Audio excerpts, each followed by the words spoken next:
Hey guys, I'm back to tell my mama's story and to tell mine how I became an orphan at 16 and I survived. I'm still living, aren't I? I didn't end my life, and I just want to tell you guys a little bit about that because I know there are people who are struggling with depression, people who are suicidal, because I've been there. I understand it, and sometimes it might help just to listen to someone else, to see what someone else is going through. Because at that time when I lost my mom, I felt completely alone. But so like I was mentioning in my previous video, I was homeless at 16 years old. And my mom, she raised me to be a fighter.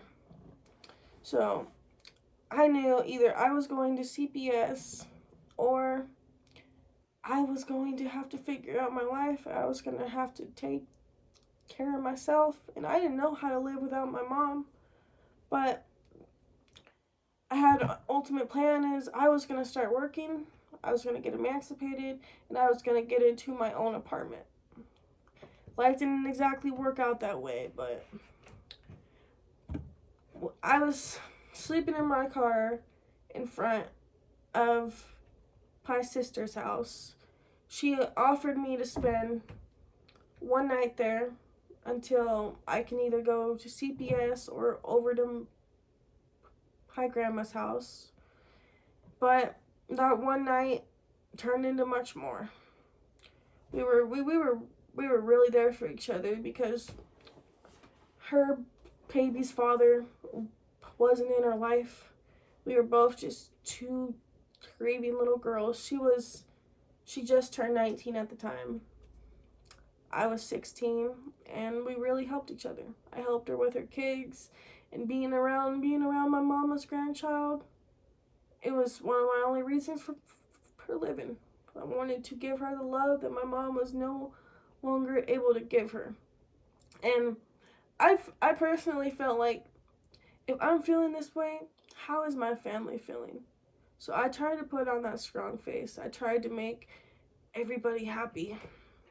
So a little bit about a month and a half after my mom passed away, I started filling out applications and I got my first job at McDonald's.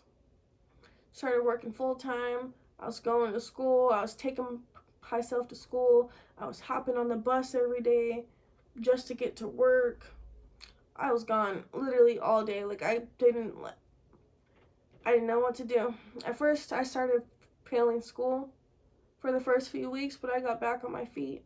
I started getting all A's again because I knew I wanted to make my mama proud in this life. If I'm going to choose to live, I'm going to make my mama proud. And I'm still going to make her proud. I put that on everything in me. I set goals for myself.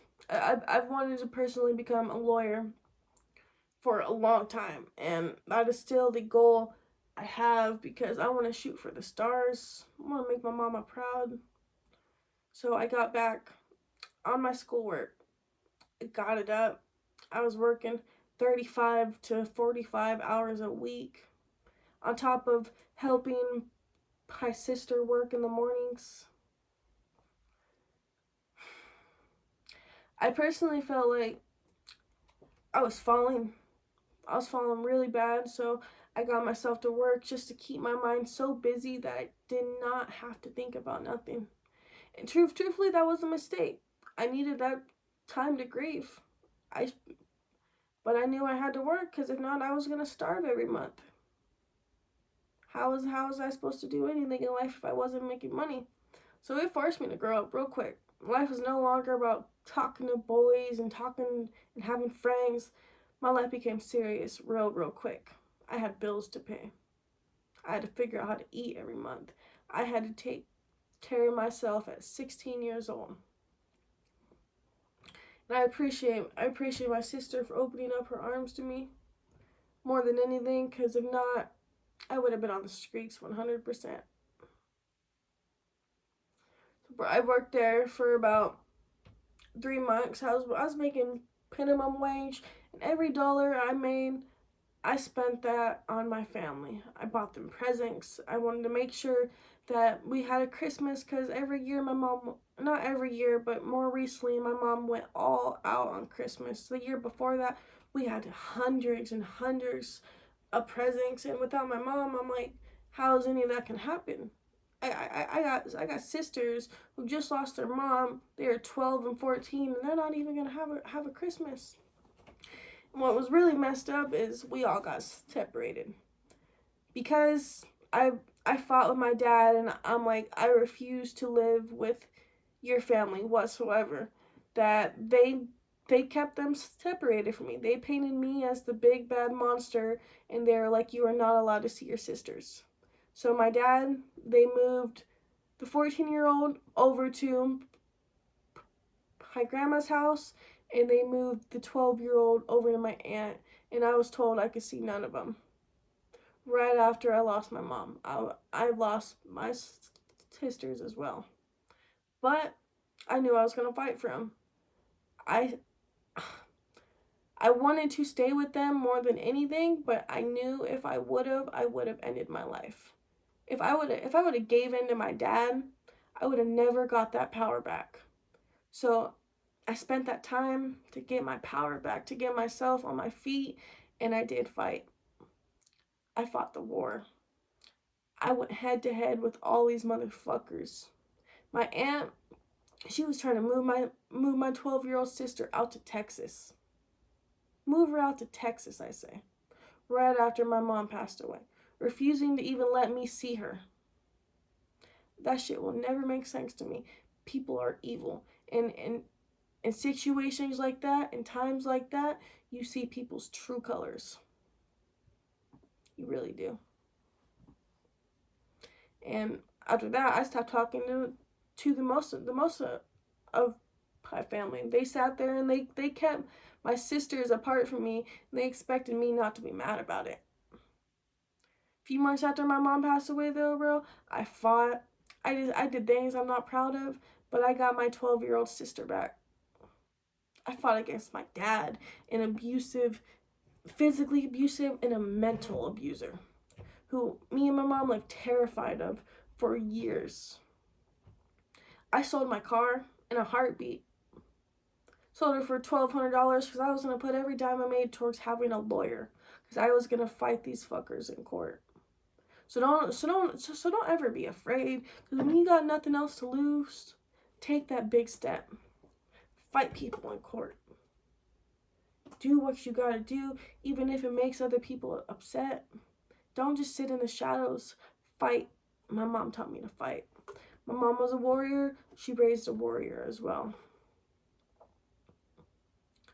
Finally had my sister back, but somehow they refused to let her live with me, so she moved over with my brother. My brother was still not right in the head. We were still fighting, but eventually we got over it. We moved on in life. And about 3 months after I started my job, I was not happy with my job. I had no time to grieve. I had no time to even shower, to literally do nothing in life. My time was booked. Like, I appreciated that little, like, that one day off I had a week. That shit meant more and more than anything to me. Like, it was hard. I was 16 years old, fully taking care of myself, but I quit my job after 3 months. I took that risk of going into business with my sister, and I started cleaning Airbnbs. I decided to make my mom's business something powerful again. And I started making about $5,000 to $6,000 a month. So quitting that job at McDonald's, one of the best choices I ever made. Sometimes you got to take that step, even if there is risk to it. Because I was worried. I'm like, I'm going to lose my only proof of income. This money is for sure. But I took that risk, and I was making $5,000 to $6,000 a month. And I sold my car, so I'm like, instantly, I'm going to save up for a new one.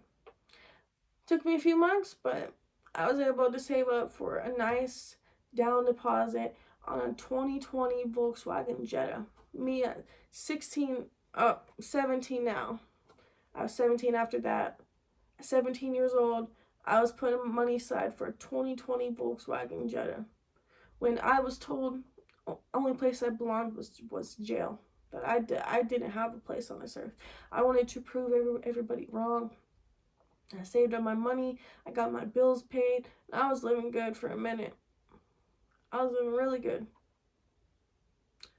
So I got my brand new car, and I was really just going through a mental journey at the time. I spent every night alone in my room crying. I didn't have no friends. I didn't go out.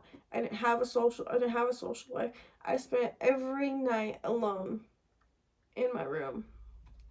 So about March, I started talking to someone. I felt like it was meant to happen. Like God did give me a person to help me get through life. And obviously it will never be the same best friend that I had with my mom, but I feel like God gave me the love of my life. A true best friend. Like, you ever just meet someone and that moment you see them, you know they're gonna be so important to you.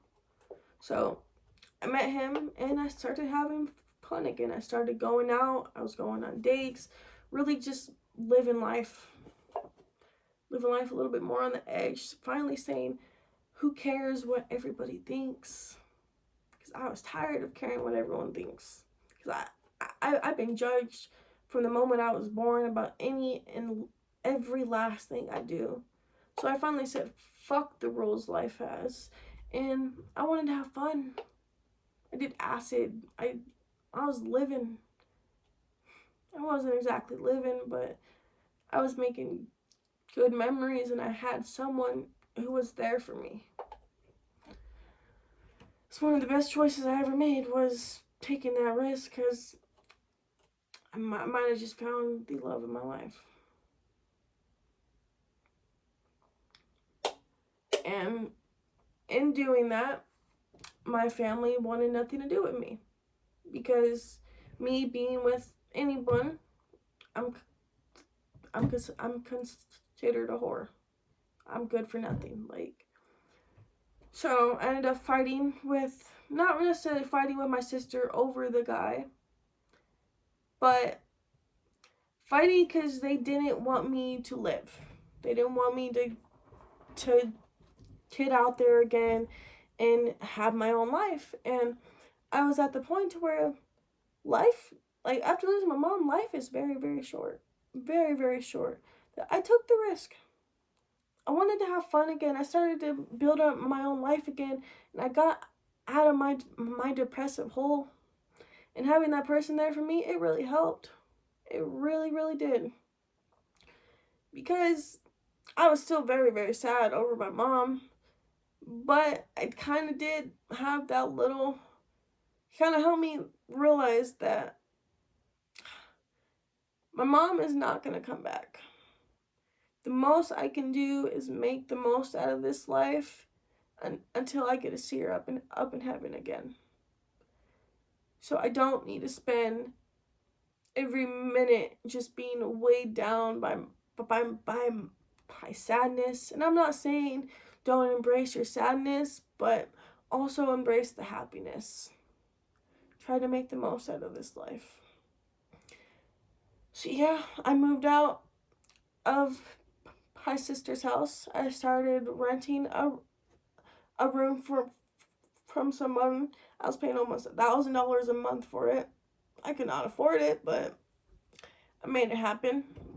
And then I took an even bigger risk in life, and I had about 2 properties at the time. I gave away one of them, and I started working at maybe 15 of them. I was making about $2,000 a week. Well, yeah, life was good. $2,000 a week I was able to pull in. And I could have pulled in even more. Fortunately, I did have some issues with that, and I did lose that about maybe a month after I had it, but I got back on my feet. I found more work, and I'm still getting back on my feet. Maybe this month was a very hard month for me because maybe my main source of income was a little bit unreliable, but like I said, I'm a fighter. So now I'm taking on another Airbnb. I'm doing summer school to make up some bad grades I had 3 years back. I'm going to go to college. I'm going to summer school from 6 o'clock in the morning until 12 o'clock. And then I'm cleaning houses until 3 o'clock. And I'm about to start working at Staters until 10. I'm about to start 15 hours a day because I have to take care of myself. I have to pay my bills. At 17 years old, I got $2,000 a month in bills. So I got a fat ass car payment out there. But I'm not gonna let myself fall. And you guys really shouldn't either. You have problems in life, figure out how to fix it. Don't just sit there down in the dumps. Do whatever you can to make your life better. Maybe working 15 hours a day is probably not the most exciting, but I'm about to move out of my brother's house, and I'm about to get into a place with my boyfriend. And only from there, I'm going to build my life up more and more and more until I go to college next year. I'm going to a 4-year university, baby. 4-year university. I'm going for my bachelor's of law. And I'm not sure the other degree, but I'm going to be in college for about 7 years. And I'm going to be a lawyer. I'm going to be rich. Don't just look at me and laugh thinking, oh, I'm saying that. When I tell you I'm going to be rich, I'm going to be rich. So if I'm going to live this life, I'm going to live it good. I'm going to have the biggest house up on the hills. I'm going to have all the nice cars. Because that's how I want to live. In this life, it's really all in your brain. You choose what you do in this life. Whatever you want from this life, it's really up to you. Sit there and go get it. I want to be rich, and I want to have a family, and I want to have my own cake so I can be like my mom. That's what I'm going to do. Truthfully, all I want is a family and a little bit of fucking money to sit on, and I'm happy in life. So wait till I become successful. I've been running my own business since I was 14 years old, and I'm 17 now. I'm still running my own business. I'm out here all the time talking to customers. They don't know I'm 17. I put on the front of being a full-on professional business. Because I am a professional. Maybe not, but I do what I gotta do. I spin my words and I make my money. I can talk my way into anything, and I talk my way into thousands of jobs. Life may not be the best right now because I'm a little bit stressed on bills. It's been a really rough fucking month for me, and I get zero help from no one. I don't have my mom to sit there to buy me food anymore. I don't got nothing, but I'm about to get back on my feet, bro. I'm gonna become even better. Cause you do have to fall a little bit before you reach the top. And I'm gonna do it. So there's a little bit about how I became an orphan at 16, and I was able to get myself back on my feet. I'm still not 100% there, but I'm about to be. So guys, don't ever let this life get the best of you. Do what you can. And I hope maybe this video, it'll help someone. And I did want to start off this channel kind of by telling my story and who I am, but I do hope to make some more videos. Might not get much views, but I'm going to do it for myself. Maybe one day I'll become something big. Maybe not from YouTube, but I'm going to become something big. And I'm going to look back on these videos. Well, guys, thank you for listening to me talk. I will catch you guys later. Peace.